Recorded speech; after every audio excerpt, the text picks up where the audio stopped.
Hoje nós estamos num dia de Yom Kippur, caiu num Shabat, né? E eu queria explicar um pouco.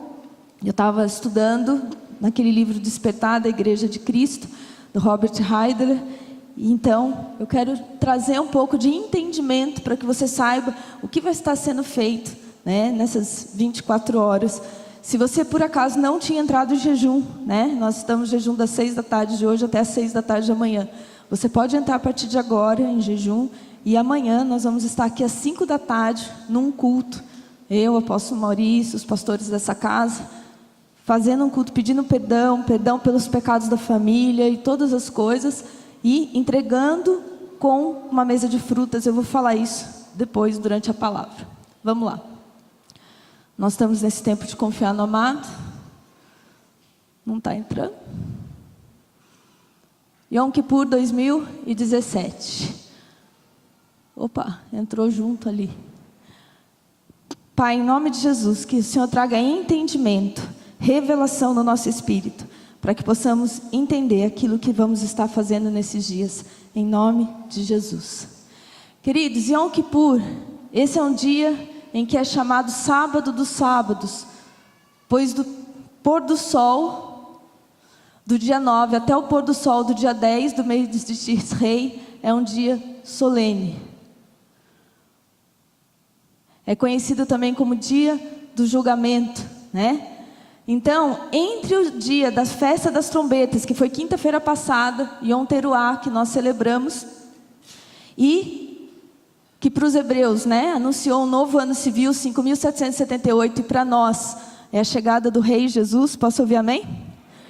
Nós temos 10 dias, então de Yom Teruah até hoje foram 10 dias, onde nós buscamos ao Senhor, aquilo que o Senhor foi mostrando de pecado no nosso coração, para podemos pedir perdão e nos reconciliarmos com o Senhor e com os homens. Então, uma das coisas que a gente vê é que não há outra nação que faz isso, né? Que diante do Deus vivo e verdadeiro, para 10 dias para sondar, para pedir perdão dos pecados, para jejuar, e toda a nação jejua. Então, no dia da expiação, quase todo Israel e a comunidade judaica ao redor do mundo jejua. Ninguém come ou bebe, nem água, por um período de 24 horas. Cada pessoa que não esteja doente ou grávida, ou amamentando, ou seja, maior de 12 anos, jejua. Jejua como? Sem comida e sem bebida nenhuma, né?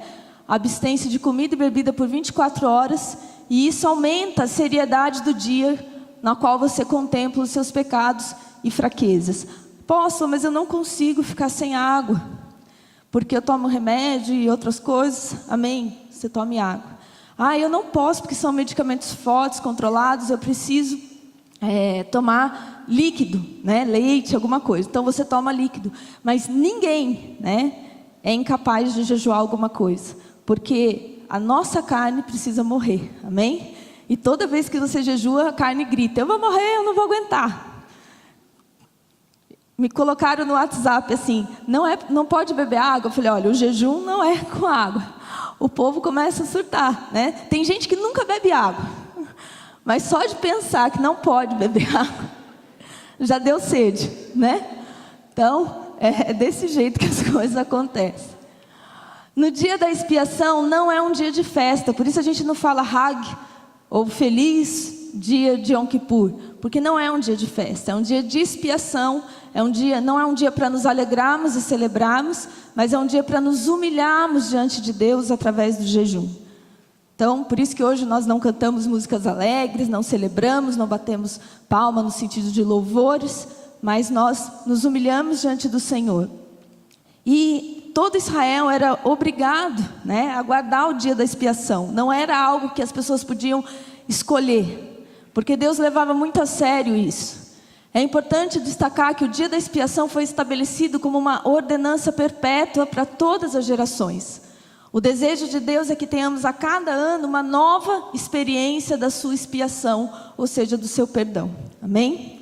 Então Deus quer que você tenha hoje uma experiência. Não é uma coisa que você vai fazer como ato de religiosidade, mas é uma experiência com o Senhor. O dia da expiação também tem o propósito de responder uma frase: como pode um pecador ter comunhão com Deus Santo, né? Naquele tempo, esse era o dia em que o sumo sacerdote entrava no Santo dos Santos. E só ele podia entrar, e ele entrava com uma corda amarrada, né? Para caso ele morresse, ele era puxado.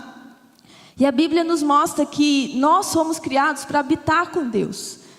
Só que existe dentro de nós esse desejo da presença de Deus. Sem a presença de Deus, há um vazio em nosso coração, no nosso interior, que nada pode nos satisfazer. Mas quando o pecado entrou no mundo, foi o pecado que nos separou da presença de Deus. E Deus odeia, né, o pecado. E o livro de Romanos nos diz que a ira de Deus se manifesta contra todo o pecado. E quando o homem está em pecado, ele não pode se chegar na presença de Deus. Se uma criatura pecadora entrar na sua presença, é consumido instantaneamente. Você lembra de Uzá? Quando ele tocou na arca, ele caiu morto. No tabernáculo de Moisés e também no templo tinha um véu que separava, né? Que era usado para separar o quê? O povo do lugar onde a presença de Deus estava.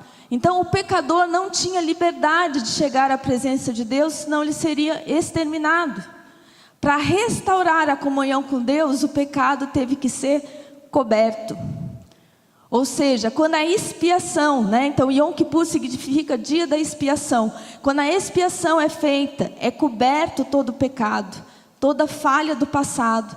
E com ela podemos encarar o futuro sem culpa, sem pesar, sem sentimento de vergonha.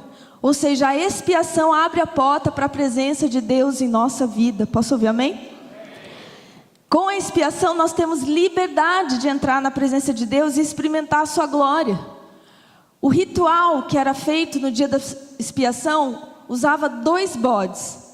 O primeiro bode era chamado de bode para o Senhor. Em Levítico 16 descreve o ritual que era esse: da congregação dos filhos de Israel tomará 2 bodes para oferta pelo pecado e os porá perante o Senhor.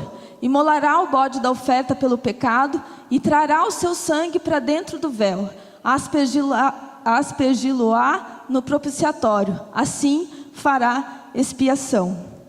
Ou seja, no sacrifício do primeiro bode, Deus estava dizendo o seguinte: o salário do pecado é a morte, mas eu deixarei esse bode morrer em teu lugar. Ou seja, esse bode está sendo morto para cobrir o meu pecado. Era isso que as pessoas entendiam.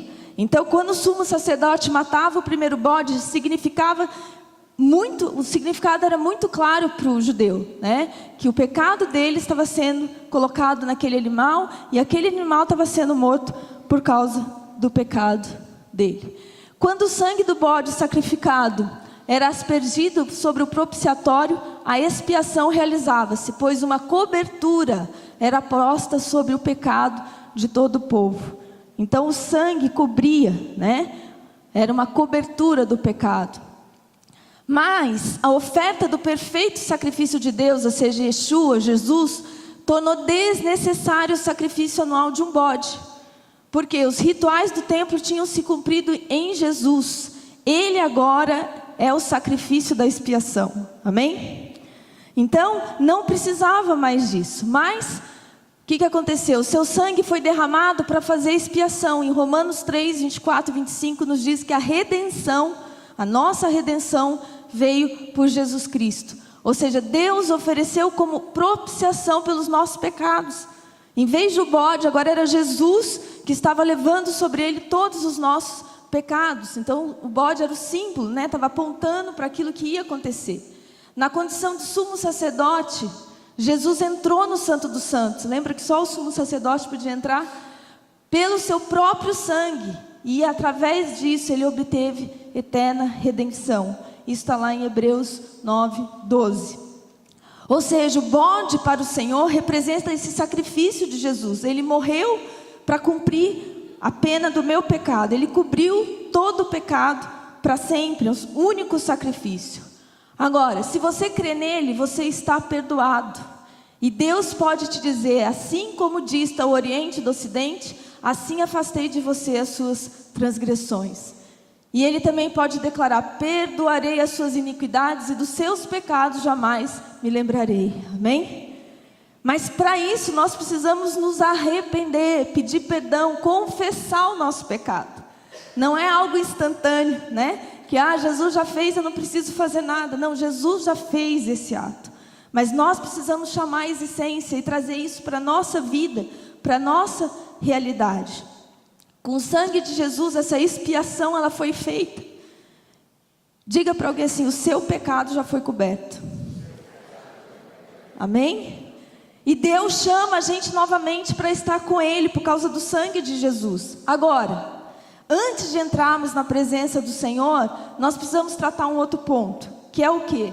A ira de Deus contra o pecado. E Ele vai trazer perdão sobre esse pecado. Só que isso foi resolvido através do sangue de Jesus, mas permanece algo impuro no homem perante Deus. Então, muitas vezes a pessoa que peca, ela se sente como? Suja, culpada, se sente desconfortável diante de Deus, por causa do quê? Do pecado, né? Você não quer ir na presença de Deus porque você se sente sujo. Imagina como se você tivesse uma dívida comigo, uma dívida alta. Você não ia querer, não ia se sentir bem de estar na minha frente, né? De passar por mim. Por quê? Porque você ia se sentir desconfortável. Então, nós precisamos entender o quê? Que Deus tinha uma solução para isso, para o homem não se sentir mais assim. Então tinha um segundo bode para isso também. O segundo bode no ritual da expiação era referido como bode expiatório ou emissário. Era um bode para o povo, dava-lhes a oportunidade de confessar seus pecados, e era uma figura visível de que o pecado tinha sido removido. Ou seja, quando as pessoas viam, né, aquele bode, e o que ia acontecer, vamos ler lá em Levítico: Arão porá ambas as mãos sobre a cabeça do bode vivo, e sobre ele confessará todas as iniquidades dos filhos de Israel, e enviá-lo-á ao deserto. Assim aquele bode levará sobre si todas as iniquidades deles para a terra solitária. Então, quando os israelitas viam Arão confessar as iniquidades deles, que era simbolicamente colocada sobre o bode, em seguida eles viam o animal indo para o deserto para morrer. E isso era uma evidência tangível de que as culpas tinham sido levadas embora. Posso ouvir amém? Glória a Deus, né? Na nova aliança tem algo equivalente, o que era feito com o bode emissário, que é o que? A nossa confissão de pecado. 1 João 1,9 diz: se confessarmos os nossos pecados, Ele é fiel e justo para nos perdoar os pecados e nos purificar de toda injustiça. Então nós não precisamos mais de um bode, né? Mas nós ainda necessitamos confessar os nossos pecados para que a culpa do pecado seja tirada de nós. Ou seja, o sacrifício do primeiro bode representa o que Jesus fez na cruz. Agora, o envio do segundo bode representa o que nós fazemos quando confessamos o nosso pecado. Então, o primeiro simboliza o sacrifício de Jesus, e o segundo é a nossa parte. É quando nós abrimos a nossa boca e confessamos. Queridos, confessar não é mentalmente, é abrir a boca, dar nome para o pecado, né? Às vezes a gente fala: Senhor, me perdoa de todos os meus pecados.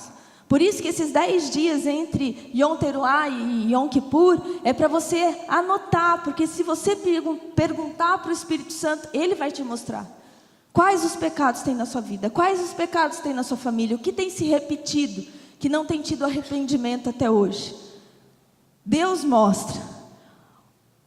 Deus promete que se concordarmos com Ele quanto aos nossos pecados, então com base no sangue de Jesus, Ele nos purificará, restaurando assim totalmente a nossa comunhão com Ele. Amém? Ou seja, a confissão traz purificação, diga purificação, cura e restauração. É isso que quando nós confessamos, nós recebemos. Se você quer ser curado, a Bíblia diz: confesse os seus pecados uns aos outros para ser curado, né? Não basta só nós pedirmos perdão para Deus, mas nós precisamos também confessar o nosso pecado. Imagina, né, quando você é casado, se você fere e ofende o seu cônjuge, você vai ferir os sentimentos daquela pessoa. E o relacionamento fica estranho, né? Fica abalado. Começa a existir uma barreira entre você e o seu cônjuge. O que precisa acontecer? Você precisa passar por cima do seu orgulho, ir até aquela pessoa, confessar o que você fez e pedir perdão. Como é difícil muitas vezes as pessoas quebrarem o orgulho, né? O primeiro pecado que eu acho que a gente precisa confessar diante do Senhor é o orgulho. Porque a gente, muitas vezes, o orgulho nos impede de nós agirmos como Deus quer. Porque se nós não perdoamos, nós não somos perdoados. Então, como nós podemos dizer que somos cristãos? Então, para ir sem impedimento algum até a presença de Deus, você precisa do sangue de Jesus que pagou todo o débito. No tribunal do céu, diga assim, a pena já foi cumprida. O caso já está encerrado. Amém? Mas quando você confessa a sua culpa, o peso, né, do seu pecado é tirado. E você recebe o perdão, você recebe shalom. Por que tem tantas pessoas atormentadas? Pessoas enfermas no físico, por falta de perdão, por falta de confessar pecado, né? E não consegue ir. Por que quando uma pessoa vira e fala para você assim, eu não consigo sentir a presença de Deus? Por quê? Sonde se ela não tem um pecado não confessado, né? Um pecado que ela está ali alimentando, algo que está guardado num quartinho escuro da vida dela, que ela nunca confessou. Tem gente que faz tanto tempo que não confessa pecado, que não assume seus erros, né? Que o quartinho já está grande. Dia da expiação é o dia de colocarmos todos os nossos pecados debaixo do sangue de Jesus e sermos totalmente restaurados para Deus e cumprimos os seus propósitos. Isaías 44, 22 diz: eu desfaço as tuas transgressões como a névoa e os teus pecados como a nuvem. Torna-te para mim, porque eu te remi. Amém? Hoje o Senhor está dizendo isso para nós. O Senhor quer nos remir de todo pecado. Então em Yom Kippur começa um ano renovado. Nós sabemos que nosso ano espiritual começou lá na Páscoa.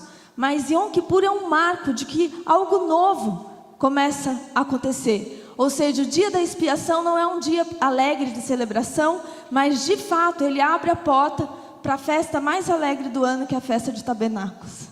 A partir do dia 5, quinta-feira, nós vamos estar celebrando tabernáculos. São 8 dias de festa, né? Dia 5 vai ser aqui em São José, apenas. Dia 6, 7 e 8, cada um vai estar celebrando nas suas casas, São Paulo, Campo Jordão, etc. Na segunda-feira, dia 9, nós vamos estar em Campo Jordão. Na terça-feira, dia 10, em São Paulo. Na quarta-feira, nós vamos estar em Jacareí e na quinta em Caraguá. É muito importante, lembra a palavra que eu dei sobre ser família? Quem aqui nunca foi em São Paulo? Levanta a mão. Queridos, vocês precisam conhecer a Casa MC São Paulo. Existe uma unção específica naquele lugar, que o profeta Davi falou, unção do rompimento, e a gente tem visto isso. Quem aqui nunca foi em Campos Jordão? Na nossa casa lá, muita gente, né? Campos Jordão também tem uma unção diferente lá, Deus tem feito coisas, já teve batismo, vai ter um hangar amanhã já, o primeiro hangar. A coisa está indo tão rápida lá, né, Samir? Coisa linda que Deus está fazendo. Caraguá, quem nunca foi? Gente, agora vai entrar o verão, né? Nem que seja por interesse, né? Pintaram a casa, tá a coisa mais linda aquele lugar. Deus tem feito coisas. Então, nós precisamos celebrar com os nossos irmãos, declarar que nós somos família. MCI Jacareí fez no final de semana passado 1 ano já. Caraguá já fez 1 ano em agosto.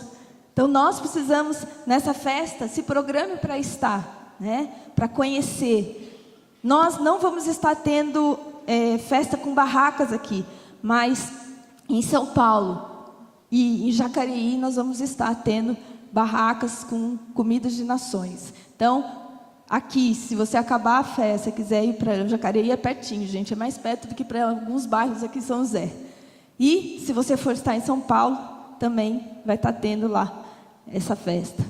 Agora, Deus não quer que você viva com uma nuvem de culpa sobre a sua cabeça. Quando você peca, Ele quer que você assuma a sua culpa e confesse, e assim seja perdoado, caminhando então num alegre relacionamento com Ele. Não é apenas quando você vai lá na imersão, que você se arrepende, pede perdão, chora, confessa pecado. É todo dia. né? Deus não quer um dia no ano apenas que você faça isso, mas esse dia é o símbolo disso. Mas Deus quer que todos os dias você confesse, receba o perdão e tenha esse relacionamento com Ele. Deus quer que você experimente agora a realidade do perdão, amém? Perdão, você não precisa pedir perdão para alguém, se posicionar, não precisa sentir. Talvez hoje eu não sinta vontade de perdoar, eu não sei se eu vou conseguir. Perdão é uma decisão que eu preciso tomar, obedecendo o mandamento do Senhor. Então, se você obedece a Deus, se você é um filho temente ao Senhor, você se posiciona: Senhor, eu perdoo. Talvez amanhã você precise renovar esse perdão e dizer: Senhor, eu perdoo, porque vai doer um pouquinho ainda às vezes, mas quando você faz isso diante de Deus, sabe o que acontece com você? Você sai da mão dos atormentadores. Quem não perdoa é atormentado, diz a palavra de Deus. Então nós precisamos obedecer. Então quando chega o dia da expiação, nós precisamos separar um tempo para nos arrepender. Em 1 João diz isso, né? Se confessarmos nossos pecados, a gente já leu, Ele é fiel e justo para perdoar os nossos pecados. Então quando nos apresentamos diante do Senhor em humildade para confessar o nosso pecado, Deus aplica em nossa vida o sacrifício da expiação feito por Jesus e nos restaura para termos essa plena comunhão com Ele. Salmo 139 diz isso, né? Sonda-me, ó Deus, e conhece o meu coração. Prova-me, conhece os meus pensamentos, vê se há em mim algum caminho mau e guia-me pelo caminho eterno. Esse é um salmo que hoje ele precisa estar em você. Senhor, sonda o meu coração. Quem já foi em dentista, principalmente se tem problema periodontal, já viu o que é uma sonda, né? Uma sonda é um objeto bem fininho. E quando você coloca ali entre o dente e a gengiva, você tem que ir até o fundo. Na hora que bate no fundo, você consegue medir quanto aquele dente descolou da gengiva. Enquanto Deus não chegar no ponto que Ele precisa chegar na sua vida, no ponto onde você precisa confessar, não há cura. Então, o Espírito Santo é o único que pode te sondar. Então, o que nós devemos fazer nesse dia, então? Arrependimento, oração e compaixão. Amar o pobre, o órfão, a viúva e o necessitado. O que mais devemos fazer nesse dia? Na verdade, em todo esse mês, né, o mês de Tisrei, é um mês para buscar a face do Senhor e se conectar com Ele. Normalmente existem 1 ou 2 grandes reuniões coletivas com o objetivo de confessar publicamente seus pecados. Então, hoje nós estamos tendo a abertura de Yom Kippur e amanhã às 5 da tarde nós vamos estar fazendo esse culto, confessando os pecados coletivamente, encerrando esse tempo de jejum. Não perca, né? O dia termina com o toque do chofar anunciando que o noivo se aproxima, ou seja, a noiva se limpou, a noiva confessou, a noiva se purificou e agora o chofar toca declarando: o noivo se aproxima. Tabernáculos fala disso, que o noivo está se aproximando. E cada dia mais a gente tem essa certeza, né? Olhando a situação do Brasil, do mundo, a gente vê que o noivo está se aproximando e que a noiva está sendo adornada e preparada para Ele. Mas é Shabat, alguém pode dizer: no Shabat não jejuamos. Porém no verso 31 está escrito: é o sábado de todos os sábados, por isso vocês terão de jejuar. É uma ordenança perpétua. Então o que fazer além de jejuar? Então quem abriu já o jejum 6 horas, amém? Se você quer abrir agora, você já abre. Tire no mínimo alguma coisa, né? Simbolizando esse tempo do quê? De afligir a alma. É o mesmo que buscar arrancar com choro, com pranto, com confissão, tudo que está oprimindo as suas emoções, pensamentos, atrapalhando as suas decisões. Isso tudo deve terminar diante de Deus como uma melodia suave. Ou seja, no final, você vai estar leve. O shalom do Senhor vai invadir teu coração, né? Então, o que está acontecendo já? Nós estamos tendo 24 horas de turnos de arrependimento. Não é oração como nós fazemos sempre, mas é arrependimento. Então tem uma pauta onde tem lá os pecados pessoais. Você não precisa ler aquela pauta, não é um ato religioso. Mas você vai seguindo aqueles pontos e você vai pedindo perdão dos seus pecados, pedindo perdão dos pecados da sua família, pedindo perdão como igreja, pedindo perdão como nação. E nós vamos estar às 5 horas, como eu falei, encerrando, e vamos entregar o jejum com maçã, frutas e mel, que é o quê? Símbolo da colheita. Ou seja, quando colocamos frutas na mesa, estamos celebrando o início de uma estação de colheita. Tabernáculos, essas festas, essas 3 festas, né? Yom Teruah, Yom Kippur e Tabernáculos fala do início da colheita. Olhe para alguém e diga assim: você vai começar a colher abundantemente. Profetize para outra pessoa do outro lado. É tempo de colheita. Amém? Agora, a maçã. Por que precisa ter a maçã, né? Pode ter qualquer outra fruta, simbolizando a colheita, mas a maçã, ela tem um poder de saciedade, e por ela ser porosa, ela retém líquido, o que nos leva ao entendimento de que quando comemos a maçã, o Senhor está nos prometendo saciedade, e que toda a água, ou seja, princípios da palavra que nós recebemos, será retida, até se tornar vinho, ou seja, vida dentro de nós, amém? Então a água entra e ela vai ser transformada em você em vinho. E o mel? Na Bíblia é conhecido como um presente precioso, lá em Gênesis 43:11, né? Jacó manda como presentes para o governador do Egito, símbolo da terra prometida, né? A terra que emana leite e mel, e conhecido também pelo poder de abrir os olhos, quando eles vão lá e o Jonathan pega o mel e come, e ele fala que os olhos deles se abriram, né? Estão brilhando. Então, o mel tem todo um símbolo na palavra. Então, em Yom Kippur, literalmente, entra assim uma nova estação. Se cremos que o ano começou, ou seja, lá na Páscoa, 6 meses atrás, né? Como está lá em Êxodo 12:2, nós entendemos que agora em Yom Kippur, o Senhor nos manda limpar de todo o trabalho desses meses todos, dessa metade do ano que foi, e que pode simbolizar o quê? O tempo da mirra.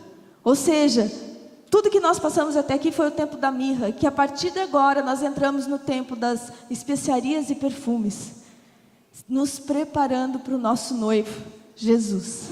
Amém? Segundo Crônicas 7:14 diz, vamos ler juntos? Se o meu povo, que se chama pelo meu nome, se humilhar e orar e buscar a minha face e se desviar dos seus maus caminhos, então eu ouvirei do céu e perdoarei os seus pecados e sararei a sua terra. Amém? Hoje é um dia de arrependimento. E nós temos muitas coisas para pedir perdão como nação.